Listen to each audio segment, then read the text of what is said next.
আমরা তাদেরকে খেলার মাঠে আনতে চাই, আমরা তাদেরকে পড়ার টেবিলে আনতে চাই। আজকের এই টুর্নামেন্টের নাম হলো শহীদ জিয়া স্মৃতি ফুটবল টুর্নামেন্ট। শহীদ জিয়া এই নামটি শুনে আমাদের অনেক স্মৃতি, অনেক অনুভূতি, অনেক ভালো লাগা, অনেক ভালোবাসা। শহীদ জিয়া বিএনপির প্রতিষ্ঠাতা, তিনি আধুনিক বাংলাদেশ গড়ার স্বপ্ন নিয়ে কাজ করে গেছেন। স্বনির্ভর বাংলাদেশ গঠনের জন্য কাজ করেছেন। এই বাংলাদেশের প্রতিটি ক্ষেত্রে তার অবদান রয়েছে। যেমনি করে উনি কৃষকদের জন্য কাজ করেছেন, তেমনি করে উনি এদেশের শ্রমিকদের জন্য কাজ করেছেন যারা ক্রীড়ামোদী তাদের জন্য। ওই আমরা আজও মনে করতে পারি যে শহীদ জিয়ার সময়ে বাংলাদেশে 3 বারের চ্যাম্পিয়ন মোহাম্মদ আলী বাংলাদেশে আসেন এবং আমরা তার কুস্তি এই উপভোগ করি।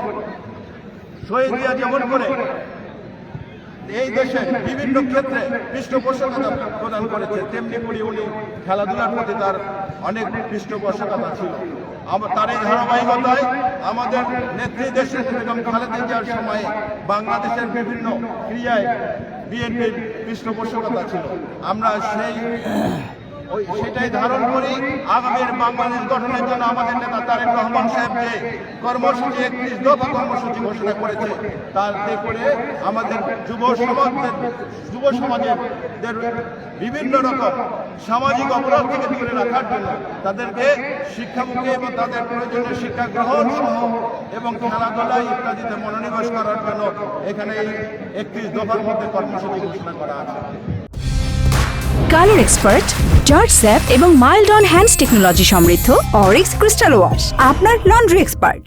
কয়েকদিন আগে আমাদের নেতা তারেক রহমান সাহেব ঘোষণা করেছেন যে আমাদের সন্তানদের মধ্য থেকে আমরা ফুল তুলে নিয়ে আসবো বিভিন্ন খেলায় যারা অবদান রাখতে পারে, এরকম হান্টিং প্রসেসগুলি চালু করবে এবং যাতে করে আমাদের সন্তানরা দেশের বিভিন্ন পর্যায়ে খেলতে পারে, জাতীয় পর্যায়ে খেলতে পারে এবং আন্তর্জাতিক অবদানের জন্য অবদান রাখতে পারে।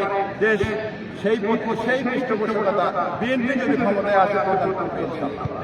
আমরা এই যে মাঠে দাঁড়িয়ে আজকে খেলা দেখতে এসেছি, এই মাঠে বিভিন্ন রকম অসামাজিক কর্মকাণ্ড চলতেছিল। এখানে আমাদের সমাজের আমাদের যারা নেক্সট জেনারেশন তারা আজকে মাদক সহ বিভিন্ন সামাজিক অপরাধে জড়িত হয়ে পড়েছে। আমরা সেখান থেকে তাদেরকে ফিরিয়ে আনতে চাই, আমরা তাদেরকে খেলার মাঠে আনতে চাই, আমরা তাদেরকে পড়ার টেবিলে আনতে চাই, আমরা আনতে চাই বিভিন্ন কল্যাণমুখী কাজে। এবং তার এই ধারাবাহিকতায় আমাদের এই ক্ষুদ্র প্রচেষ্টা, আমাদের পৌর বিএনপি কর্তৃক আয়োজিত আজকের এই স্মৃতি টুর্নামেন্টে যারা অক্লান্ত পরিশ্রম করে এই আয়োজনকে সার্থক করার জন্য চেষ্টা চালিয়ে যাচ্ছেন, আমার পক্ষ থেকে তাদের জন্য প্রাণ ঢালা ভালোবাসা রইল। যারা আয়োজক তাদেরকে আমি ধন্যবাদ জানাই। যারা পৃষ্ঠপোষকতা দিয়েছেন, যেমন উপজেলা নির্বাহী অফিসার সহ উপজেলা প্রশাসন আমাদেরকে পৃষ্ঠপোষকতা দিয়েছেন এবং আজকে আপনারা যারা উপস্থিত হয়ে আমাদের এই খেলোয়াড়দেরকে আরো বেশি উৎসাহী করে তুলছেন, সকলকে আমি ধন্যবাদ জানাই।